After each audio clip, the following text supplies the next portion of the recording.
you hope that every artist has a great, long, and productive evolution. And the fans go along, we go along for the ride, and we learn something about each other in that process. But you guys have really changed, and it's. I think what we just to finish that as well, and relevant to that question. Yeah. Part 3. Totally trying to sidebar here. But I think we felt more so on the last record and this record that we have an element of patience with the narrative of our band. You get known for the singles you put out, right? A lot of which featured banjos in the early days, so we had to talk about the banjo a lot. Just to let you know, it's only 1/4 of the band, not even.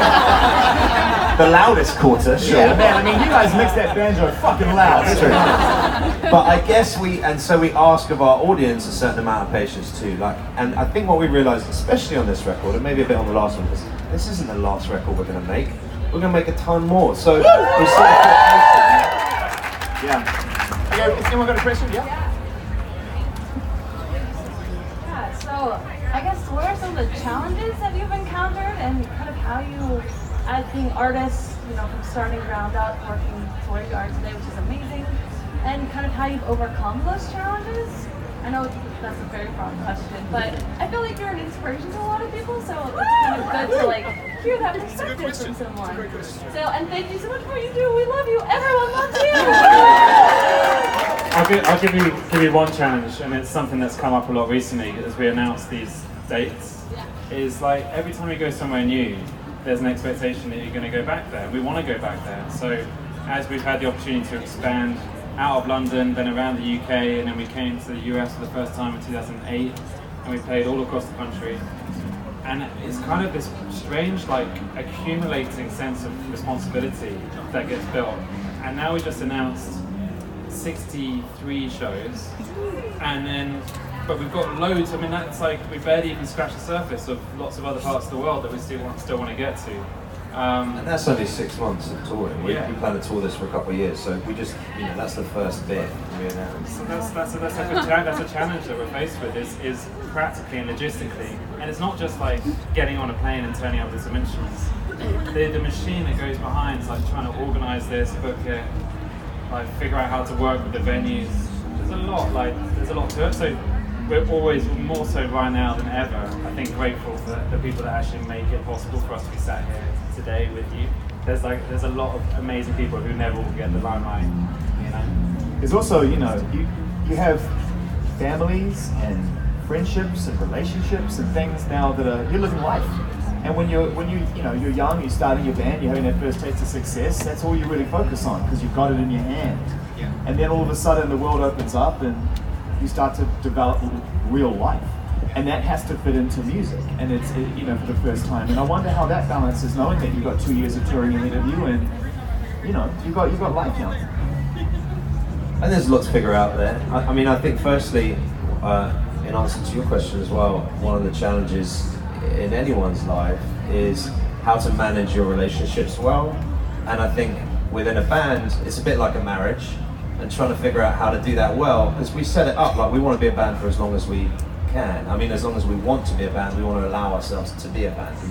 We set it up for longevity in the first place, but basically, the first thing you have to do is maintain your relationships, and that has come through learning the hard way often. But that's been one of the major challenges and major successes of our band, is that we can still look at each other in the eye and call each other friends, right? But anyone else notice he just looked at Winston?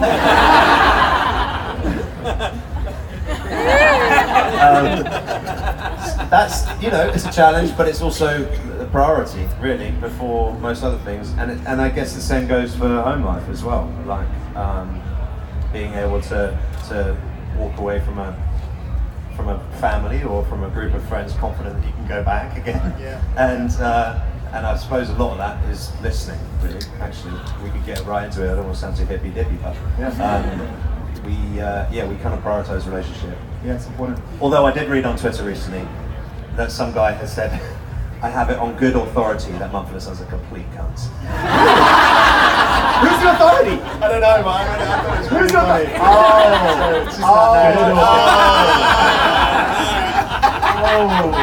I can clear that up. Right, he's got a question. Over here, can I go to the side? Yeah. So first of all, I want to say we've traveled all over the country seeing you guys. Every show has been amazing, high energy, love it. What's that? There's a but. Yeah, absolutely. So my question though is, just kind of on that note, I mean, is there any certain songs any of you like the playing shows, or is it kind of just broad and wide open? Or that's kind of what I was wondering, if you had like certain songs you enjoy playing more over the others. We love all of these songs so much, and we put everything into them. There is sometimes songs we play them so much and we get a bit tired of them, and then we'll put them on the subs bench, and then they won't play for a bit, and then 6 months later we'll be like, we'll bring them back on and we'll fall in love with them again. Even with this, I had this with this album. We've listened to the songs on this album thousands of times now, just going over and just trying to perfect it. And one of the first songs we did, I don't know if you've talked about this already, by the way, was Slip Away. Which you haven't heard either, but that was the first song that with Paul Epworth that we sort of completed, although we didn't fully complete it, but it made sense. And then we worked on all the other songs and other songs, so maybe another 25 songs, and came and sort of forgot about Slip Away, took it for granted, and came back to it, and now it's my favourite song on the album. So it's sort of changing constantly. Yeah. Can I ask how many people have seen Mumford & Sons more than 10 times? 18. How many people have seen Mumford & Sons 20 times? Almost. Wow. In 6 months it will be. 27 times. That's more shows than you guys have. That is incredible. You get the frequent flyer status. What's your name? You got an admission card for that now or what? Moana! Where's Moana? Let's get on. All right, hey Moana. So you've seen the band 27 times, so I'm going to pass you the mic, and the time it takes to get to you, you have to think of a question. Can I ask her a question? Really slowly. Moana, what was the worst of those 27? Really? Yeah, Really? tell the truth. Which was the worst one? It's a safe place. Maybe LA. Tell us more. Why? No, I got it. Yeah, no, come on, answer the question. Actually, it was just traffic. Okay. And I just Good save. if I'm in front, like I really can't see. We need to get a Moana box, don't we? Anyway, by the way, thank you for creating Agora. Oh, cool, do you know that? Love it. I haven't met anyone since I cashed in and I was like, hi everyone. But anyway, it's really helpful, and I've been contacted people from like Croatia. I have dates now that I haven't met. You know what I mean? It's like kind of weird.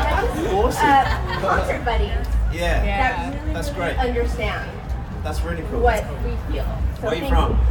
Originally Hawaii, but coming from Oakland right now. So the idea with Agora, this is like a kind of Facebook group. Really, it was the idea of creating like a safe space, because there was a lot of stuff that was just broken off and fractured, where people had started different things, and then there was like various different competitiveness about like, this is my group and that's your group and we don't mix this together. And going back to that kind of spirit of what we're trying to get across more than ever is that we're all just in this together. And the idea that Agora, which is just it's a group, you can totally just sign up to it now, but it's just a place where all ideas are welcome. It's a safe place that you can, trade tour stories, or it's cool. We I love think it. that what's really important that's coming across here is that, to everyone assembled here, you're more than just a band, and who make records.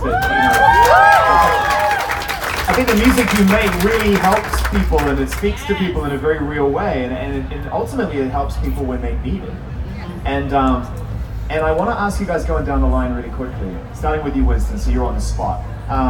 What you listen to when you need it, when you need that comfort, when you need someone to understand you that doesn't necessarily know you, but speaks to you. Quick answer is Leonard Cohen for me. That's always my go-to. Let's keep it short. That's my answer.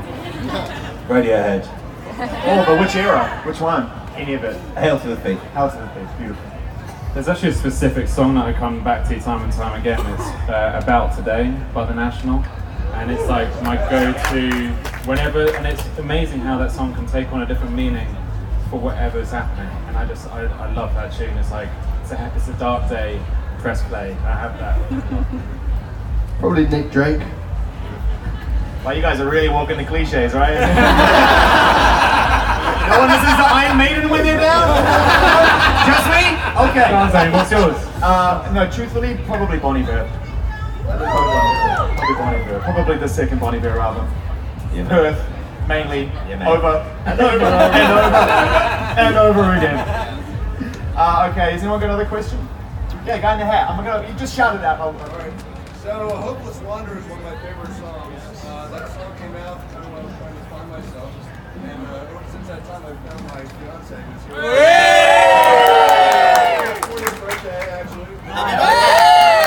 Last time I saw you play that live was at Forest Hills when you were playing tennis on stage a little while ago. Question, if it does not make the set list today, any chance you'll play that at Sailor's Club with us back in Nashville? Wow. We can do that as karaoke together. Absolutely. Got a karaoke offer, that's amazing. Karaoke offer with my favourite bar in the world. Yeah. Oh, amazing. Yeah, I don't want to talk about that bar too publicly because last time we were there we spoke about it publicly and we broke the deck outside because too many people came. So, yeah, we haven't played that song live in a while. I think we have been talking about it recently that it might be time to try and resurrect it. I don't think we're going to be able to tonight. We haven't got enough time to rehearse.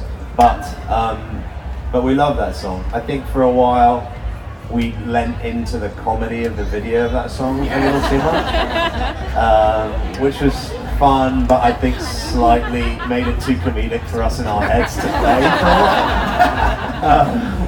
while. We shot ourselves in the foot on that one, yeah. But yeah, I think it'll make a comeback at some point, you know. I think we feel like you're a grown-up band once you've made 5 records. So we still feel sort of adolescent. But once you've made 5 records, you have a lot of songs to choose from. And then it gets more and more challenging, which is one of the good challenges, right? Like that's what we want to have, is to have to drop like what feel like important songs from the set list, because there are other ones replacing them, you know? It's interesting though, because we're in a time now where you don't have to go away for 3 years like you've done if you don't want to. If you want to, you can. Easy started up, so last question. There you go. But I guess the question is, like, if you've got more songs or you have things that you were working on the project, will they see the light of day irrespective of an album, you know what I mean? Will they come out? Will you just put music out anyway? Possibly. Good answer. Thank you very much.